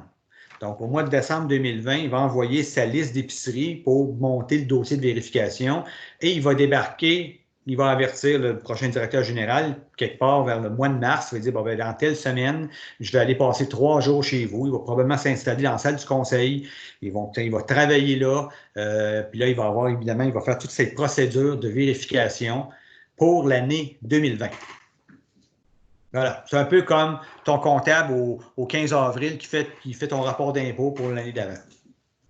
Ça répond, Yves, ta question? Oui, c'est juste que je suis surpris de la différence de tarif, mais c'est comme ça. Je l'ai été aussi. C'est pour ça que je me demandais s'il n'y avait pas anguille sur roche. J'ai lu 2 fois le rapport. Puis là, je n'ai rien vu. Je l'ai appelé. Et il m'a dit non. C'est vraiment pour faire... C'est pour ça que je le prends pour 1 an.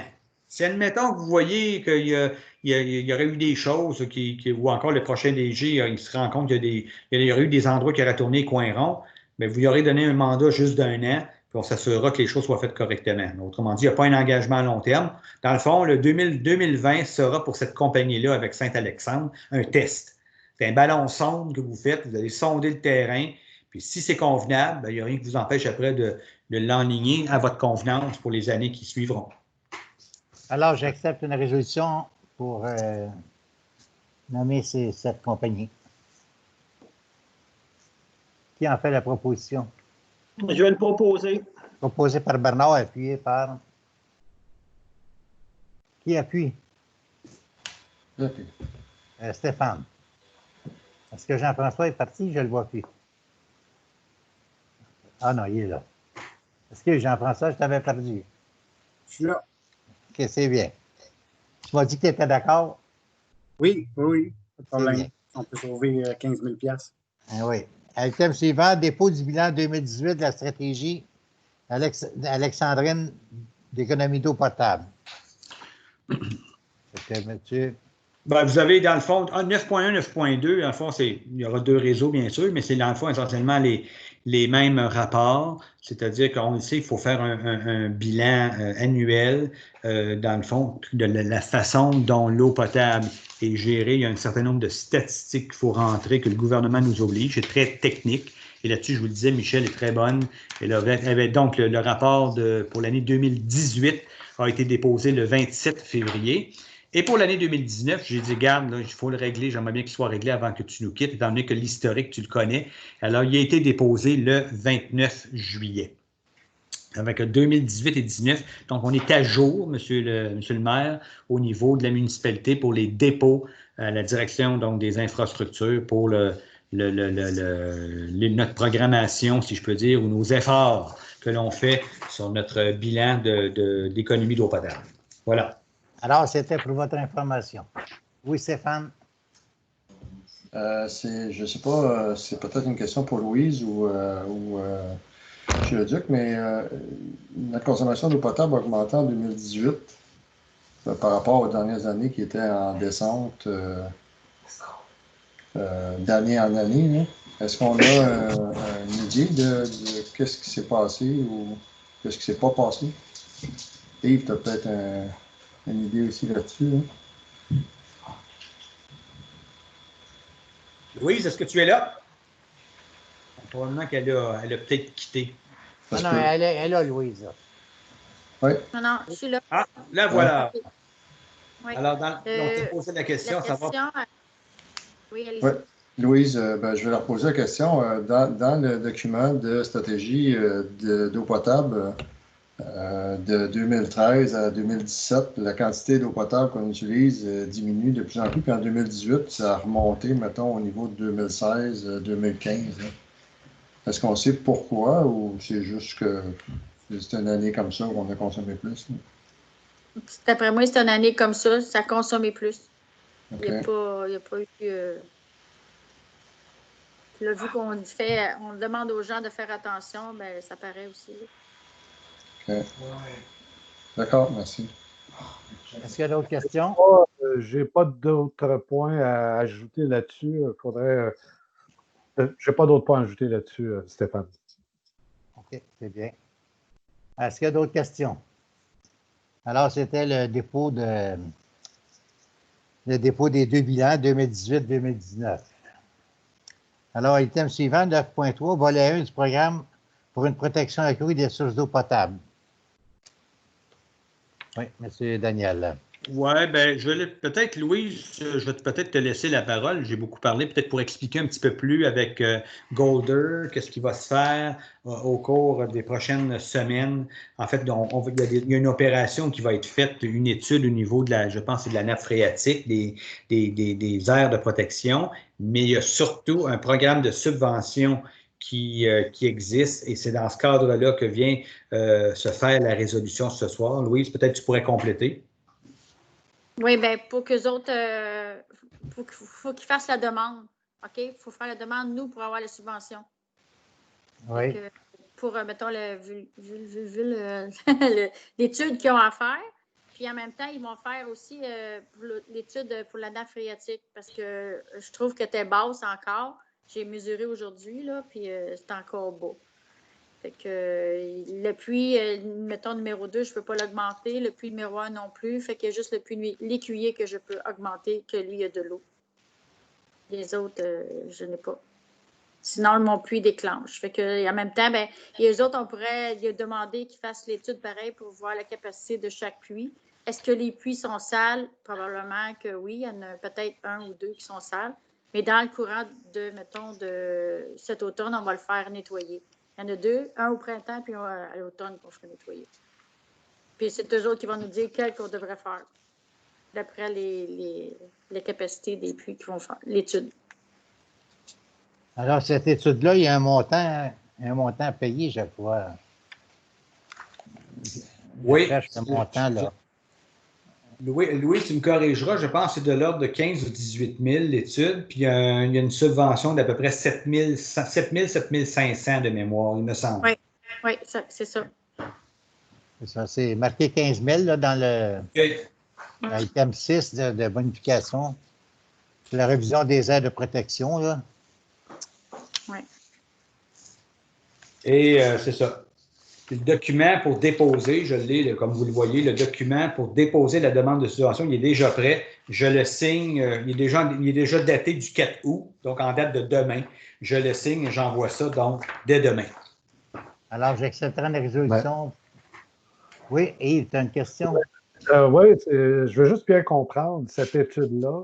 C'est l'évaluation des périmètres de protection autour des puits ou l'évaluation de la capacité hydrologique des puits? Les aires de protection.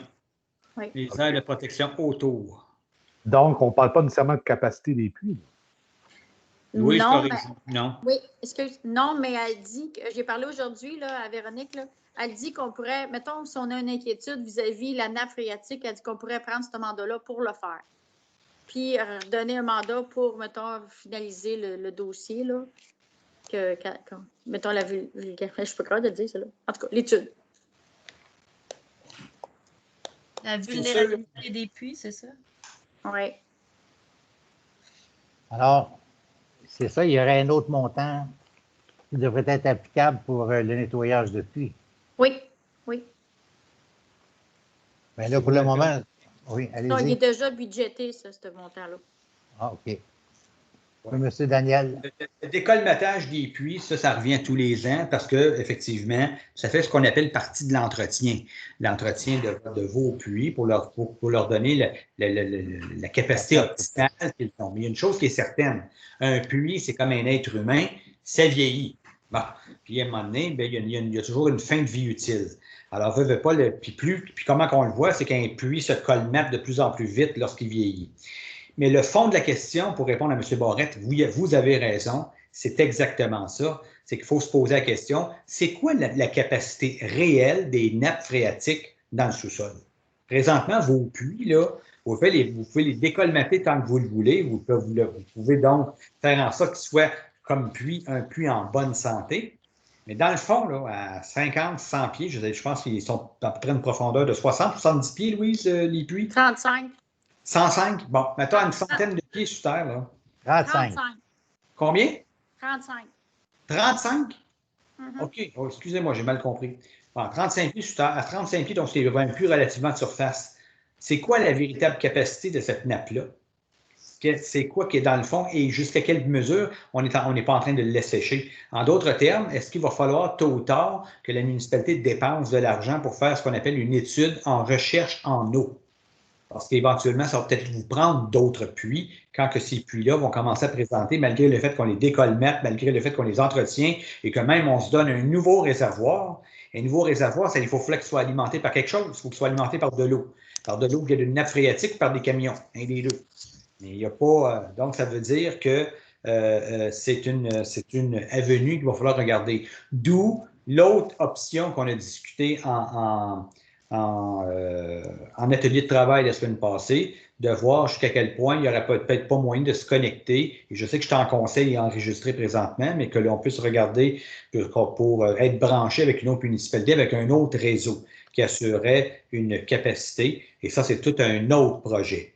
Mais il est clair que l'eau potable devient un enjeu de taille ou un enjeu de premier plan pour la municipalité pour les prochaines années. Ça, vous en sortirez pas, que ce soit vous comme conseil ou les conseils futurs. C'est là l'importance de connaître notre capacité rendue à date de nos puits. Savoir exactement, on est en train de les assécher, ou on a encore... Parce que là, ce qui m'inquiète là-dedans, c'est que oui, ça ne peut pas... Donc, je comprends que c'est des puits de surface, puis que, bon, quelques bonnes pluies a de l'air à aider le puits, mais c'est peut-être pas ça le fond du problème. Ça, c'est rien que ça, c'est comme de maquiller. C'est un peu du maquillage, la pluie. Le fond, c'est qu'il y a peut-être effectivement votre nappe phréatique commence à être un peu plus sec. Et c'est ça qu'il va falloir vraiment envisager, de savoir où est-ce qu'on s'en va avec ça. Alors, c'est sûr que là, ce qu'on dépose ce soir, c'est en fonction des aires de protection. Il y a une demande de subvention, mais il n'y a rien qui vous empêche d'ajuster le tir par la suite pour demander à Golder. Et là, c'est sûr que ça va coûter plus cher que 15 000, mais de demander à Golder de faire une étude. Qu'est-ce qu'il y en est fondamentalement sur notre nappe phréatique? C'est quoi est-ce qu'on s'en va vers un processus d'assèchement ou un processus qui fait que tout à l'heure, là, on se munit d'un beau réservoir flambant neuf, mais on ne sera pas capable de l'alimenter parce que nos puits commencent à être fatigués? C'est ça. C'est là l'étude de Golder va nous orienter. C'est des questions auxquelles il faut répondre. Exact. Alors, vous êtes en accord pour donner le mandat à Golder pour le travail qu'ils ont à faire, là? Je pense que Yves avait levé la main, moi aussi. On a des questions. OK, allez-y. Je veux juste éclaircir une chose, c'est que l'étude dans laquelle nous allons voter les crédits, c'est une étude pour les aires de protection. Exact. Alors, ça n'a rien à voir avec les capacités de nos puits. C'est juste ça que je voulais mettre au clair. Exact. Vous avez raison. Puis, Jean-François?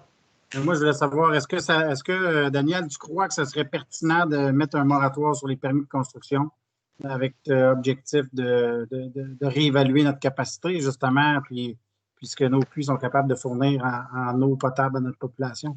Bien, c'est là que tu gardes, Jean-François, pour bien répondre. Puis là, Louise pourrait nous le dire. C'est quoi actuellement l'amplitude du développement de la municipalité? Si vous me disiez, je pense que quand même, il est relativement limité, là, à moins qu'on aille en zone verte, ça ne sera pas le cas. Alors donc, ce qui fait que de dire est-ce que la municipalité va atteindre 5 000 habitants dans 10 ans, je ne penserais pas. Ce qui fait que est-ce qu'un moratoire va changer grand-chose? Peut-être que, moi, je pense, très honnêtement, si tu veux le fond de ma pensée, Jean-François, je ne pense pas. OK? La vraie question, c'est de faire actuellement, de partir de la source. Hein? Quand on boit un verre d'eau, c'est que ça est parti de quelque part, c'est parti d'une source. Elle est souterraine, elle vient de la rivière, puis elle a été filtrée, puis l'eau a été purifiée. Ça part de quelque part. Alors, il faut aller voir au point d'origine. Le point d'origine de notre eau potable actuellement à Saint-Alexandre, il y a de l'air de quoi? C'est là-dessus qu'il faut faire le diagnostic. Ça a l'air de quoi? Puis après ça, ben, on va peut-être être en mesure de dire, OK, ça nous prend un deuxième. Tu sais, dans le fond, là, que vous rajoutiez un deuxième réservoir, puis un troisième, puis un quatrième, tant que vous voulez, ça, c'est de la mécanique d'alimentation pour faire en sorte qu'on soit capable de pourvoir aux besoins de la population. Mais en amont de tout ça, il y a une source. Il y a une source souterraine. Il y a une nappe phréatique. C'est elle qu'il faut savoir exactement qu'est-ce qu'il y en a. La capacité. Et actuellement, la capacité de notre source à fournir à notre population est suffisante actuellement? Bien, Louis, je peux dire oui, mais dans la mesure où on fait du yo-yo un peu. Là. On joue avec les puits. On voit qu'il y a 2 puits qui sont probablement à côté, puis il y en a un autre. Dans le fond, la vraie réalité, elle est là. Que le troisième, on le voit, c'est un eau minéralogiquement parlant, est un petit peu plus dur. Mais c'est ce puits-là qui permet présentement de fournir une quantité d'eau correcte à la municipalité. D'un autre côté, on le sait que ce puits-là, la qualité de l'eau est un peu moindre, avec tous les effets, et je mets des guillemets dans ce que je veux dire, les effets pervers que ça a donné au cours des derniers jours, des dernières semaines. Merci. Alors, l'étude de Golder nous dira ce qu'il y en est. Pour une portion, M. le maire, une portion de l'explication, mais c'est sûr qu'il va falloir tôt ou tard aller plus loin que ça. C'est ça. Et déterminer la quantité de population, le nombre de population qu'on prévoit d'ici à 10 ans.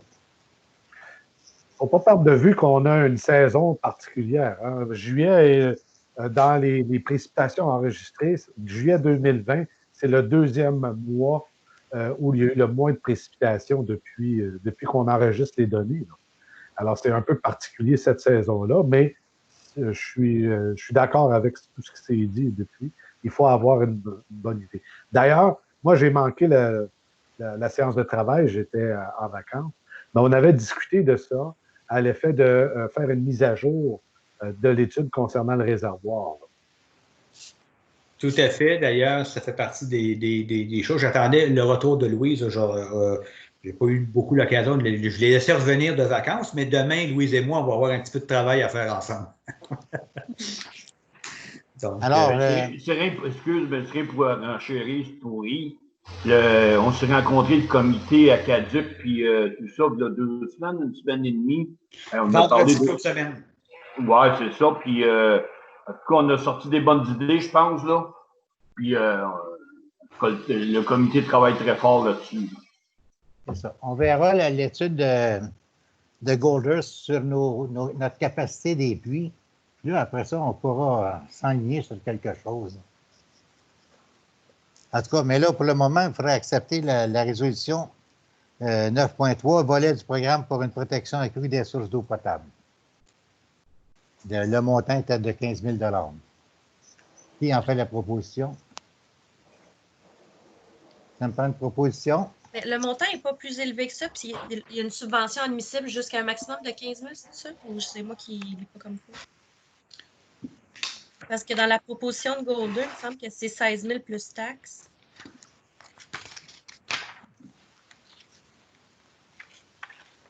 Puis il y a un montant maximum de l'État financier accordé à l'organisme de 5 500 $. Donc, tu as raison, Marie-Ève. Pour ça, tout à l'heure, je disais 15 à 18 000 parce que je sais que c'est l'ordre de 16 000 $. Plus taxes. Ça, plus taxes. Bon, 16 000 plus les taxes. Et on va faire demande, justement, parce que ce qui vous continue, vous avez la demande de subvention, OK? Et on pourrait aller chercher montant maximal de l'aide financière accordée à l'organisme. Ça serait 7 500. Donc, si tu prends 7 000, au final, si notre 7 500 est accepté, bon, 16 000. En d'autres termes, ça nous coûte globalement à peu près 10 000 cette affaire-là. Je fais des chiffrons, là. C'est bien. Alors, j'accepterai une résolution. Je peux la proposer. Proposer Marie-Ève, appuyée par qui? Je vais l'appuyer. Par Stéphane. Ah, Tout le monde sont en accord? Pardon? C'est Stéphane? Oui, c'est lui qui a levé la main. Parfait. Alors, ça va pour ça. Je suis d'accord. Et puis, on verra pour le mandat à Golder pour l'étude des capacités des puits, lorsqu'on aura une présentation. C'est ça, Mme Louise? C'est ça, oui? Son micro est fermé. Okay. Alors, le point suivant, prorogation et promotion auprès de la population du programme de subvention à l'acquisition d'un baril de récupération de l'eau de pluie. Alors, c'est un... Ben, j'ai vérifié avec Mme Bertrand. Et oui, effectivement, ce programme-là semble exister depuis quelques années, depuis 2016. Et puis donc, ben, finalement, vous offriez une ristourne, un remboursement de 50 $ aux gens qui achetaient un baril de récupération d'eau de pluie. Ici, la résolution est très simple, M. le maire. Il s'agit juste de dire on va en faire la promotion, rappeler aux gens que ce programme-là existe et de faire la publicité pour dire écoutez, si vous vous procurez un baril, on pourra vous rembourser jusqu'à concurrence de 50 $. Il y a une démarche qui peut être faite pour aller plus loin. C'est qu'à ce moment-là, j'ai trouvé la compagnie qui... je vous ai fait un petit suivi c'est jeudi concernant un certain nombre de choses de l'atelier de travail. J'ai trouvé le nom de la compagnie qui avait fourni des barils en 2016. Alors, je vais les relancer. Je n'ai pas eu le temps de le faire. Je vais les relancer pour voir justement combien coûtent les barils. Je vais prendre les informations et il n'y a rien qui empêche qu'on pourrait faire à partir de notre site Internet un programme de promotionnel pour demander aux gens de s'inscrire, qui va leur permettre à ce moment-là de savoir au final. Si par exemple, on fait une bonne publicité, un bon programme de promotion, mais on a malgré tout, je ne sais pas moi, 10 personnes que ça intéresse, on n'ira pas acheter 200 barils. Si par contre, on se rend bien compte que ça pogne, excusez-moi l'expression, puis qu'il y a un certain nombre de barils intéressants, il y a une masse critique, bien, rien qui empêche de ce moment-là de voir c'est quoi les commandes minimales avec ce fournisseur-là pour pouvoir à ce moment-là en acheter un certain nombre, mais ils sont déjà, entre guillemets, vendus. Donc, c'est un in and out. Ils rentrent, ils sont livrés chez les gens, puis ils vont les avoir au meilleur prix. Mais en attendant, je pense que c'est important de rappeler aux gens que ce programme-là existe, et que finalement, et on va en faire la promotion, je t'ai déjà parlé avec Mme Gauvin par rapport à ça, mais on attendait votre feu vert ce soir. Alors, si ça vous va, j'accepterai une résolution dans le sens que M. Daniel vient de l'exprimer. Qui en fait la proposition? Proposé par Yves, appuyé par? Laurent. Laurent, tout le monde sont en accord? Oui, Oui. d'accord. Oui, oui. Ça va. Item suivant, service de sécurité incendie, adoption du plan de mesures d'urgence et de sécurité civile. Juste, je suis désolé de couper Oui, la parole. Non, on a perdu Jean-François. Je ne sais pas là, au niveau de la gouvernance, s'il faut juste le noter ou s'il faut... c'est la première fois que ça arrive là, en cours de route. Là. Comment tu fais pour savoir s'il n'est pas là? Ça, je l'ai perdu dans mon écran. Là. Moi, je l'ai perdu aussi. Donc, je vais marquer. Merci, mais effectivement, je l'ai perdu il y a peut-être 3 minutes. Je vais marquer à 21h20. M. Bertillon a quitté la réunion. Il va peut-être revenir. Il y a un problème de connexion qui m'indique. Ouais, donc, il n'a pas quitté volontairement. Non, je comprends, mais des fois, il y en a qui vont même aux toilettes. Puis même quand on est en présentiel, il y a quelqu'un qui, des fois, quitte la réunion séance tenante, bien, on le note, puis à ce moment-là, lorsqu'elle revient, elle reprend son siège, on va l'indiquer aussi. C'est bien. Alors, l'adoption du plan de mesures d'urgence de sécurité civile. Attendez. Oui, ça va. Ben, écoutez, c'est ça. Donc, il faut que le gouvernement, comme je vous avais expliqué mercredi dernier, nous oblige à avoir un plan de mesures d'urgence et de sécurité civile mis à jour. Je sais qu'il y a un travail qui a été fait quand même pendant plusieurs semaines, en tout cas même avant mon arrivée. Et donc, on était rendu à son adoption, puisque dans le fond, c'est une exigence du gouvernement. J'ai pas, donc, il y a eu des petites choses, comme vous avez pu le voir, on vous l'a mis, qui ont été ajoutées, corrigées. Alors, je vous demanderai simplement une résolution pour que je puisse le déposer au ministère de la Sécurité publique. J'accepterai une résolution en ce sens, proposée par Stéphane, appuyée par... En fait, j'ai peut-être juste Question? Je sais que Benoît, il faut accepter le document ce soir, ça c'est bon. Je vais en faire la proposition. Par contre, j'aimerais beaucoup que Benoît, on en a parlé beaucoup en comité SSI, j'aimerais beaucoup que Benoît puisse expliquer le document. Fait que j'aimerais peut-être ça qu'on remette un temps d'explication en séance de travail ou quoi que ce soit. On ne sera pas obligé de le repasser en conseil, là, mais qu'on le remette en séance de travail à la fin du mois d'août pour être sûr que tout le monde est au courant. De ce que c'est comme bête, parce que c'est assez volumineux comme document, puis deux, qui a quoi comme responsabilité ou en tout cas.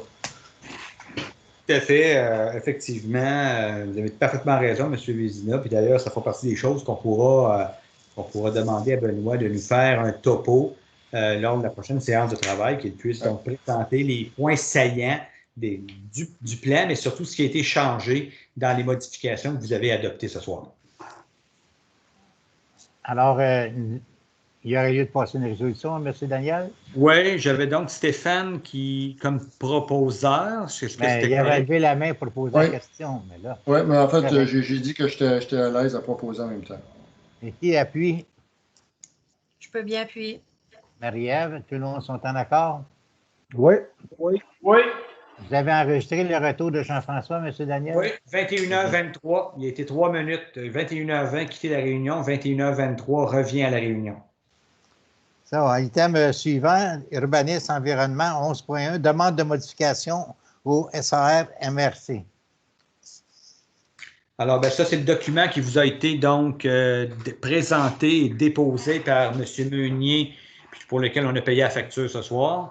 Alors, c'est le document en question qui, bien sûr, ça prend une réseau pour adopter, qui doit être adopté par le Conseil pour faire cette demande de modification au schéma d'aménagement de la MRC.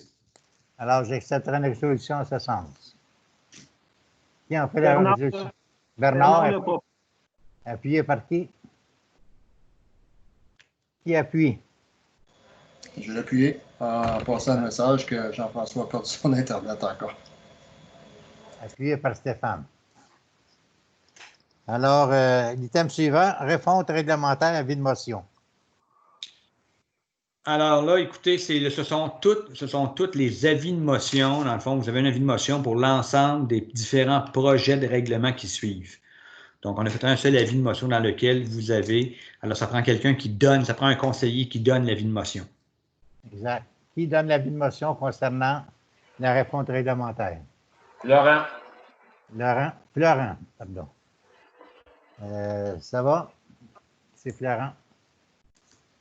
Parfait, c'est noté. Là, monsieur Raymond donne l'avis de motion. Pour l'ensemble des règlements, là, c'est bien ça? Oui, exactement, parce qu'on a eu la discussion avec Philippe. Donc, c'est un avis de motion parce que c'est le même pour l'ensemble des règlements. Fait que, voilà. Alors, le point suivant était les affaires nouvelles. En fait, non, vous avez par la suite, vous devez adopter, ça vous avez fait l'avis de motion, par la suite, il faut adopter 11.3 à 11.8. On doit quand même là avoir une résolution pour chacun des projets de règlement qui sont là. Alors, je vais y aller avec 11.3. C'est ça, l'adoption du... Oui, point 3.4. Ça me prend ça peut aller assez vite, ça me prend un proposeur et un secondaire. Alors, 11.3. Qui en fait la proposition? J'aimerais ça proposer 11.3. Stéphane, appuyé par... Yves. Par Yves. 11.4. Qui en fait la proposition? Oui, je peux le proposer. Marie-Ève, appuyé par... Bernard. Par Bernard. 11,5. Qui en fait la proposition? Ah, voyez les Florent. Florent, appuyé par Jean-François, on va l'appuyer. par Jean-François. 11,6. L'adoption du règlement 2367. Proposé par Je vais proposer. par Stéphane, appuyé par Je vais l'appuyer. Yves. Ça, c'était 11,7. Le règlement 2368. Qui en fait la proposition? Bernard va le proposer. Bernard, appuyé par Marie-Ève. Marie-Ève. Tout le monde sont en accord, toujours. Le 11,8, adoption du prochain règlement 2369. Qui en fait la proposition? Stéphane. Stéphane, appuyé par Florent. Florent. Alors, ça complète, M. Daniel. Excellent, c'est complet. OK. Maintenant, nous allons aller aux affaires nouvelles. Est-ce qu'il y avait des questions, des sujets quelconques dans les affaires nouvelles? J'aurais peut-être une question par rapport au congrès. Ça approche. Est-ce qu'il y a, des débouchés là-dessus? Qu'est-ce qui arrive? Est-ce que ça va être virtuel? Est-ce qu'on annule nos réservations? J'ai vérifié avec la FQM il y a à peu près, je dirais, un bon 3 semaines, pour savoir qu'est-ce qui arrivait, parce que j'en ai quand même 5 réservations. Et il m'avait dit que pour l'instant, jusqu'à nouvel ordre, rien n'est annulé. Le congrès se tient.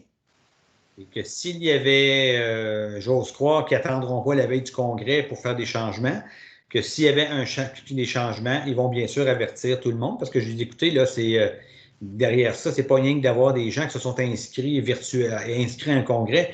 Il y a aussi des hôtels qui sont impliqués. Et puis derrière ça aussi, il y a pas mal d'argent en jeu.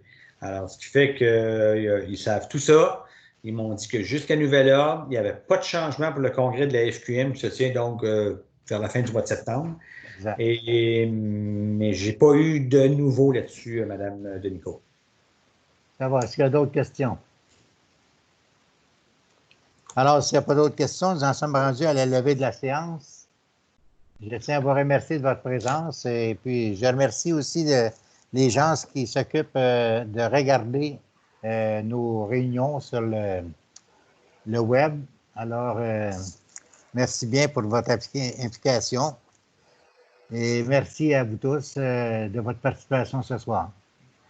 Merci bien. Un commentaire après que ça soit fini d'enregistrer. J'ai 5 minutes à parler à tout le monde.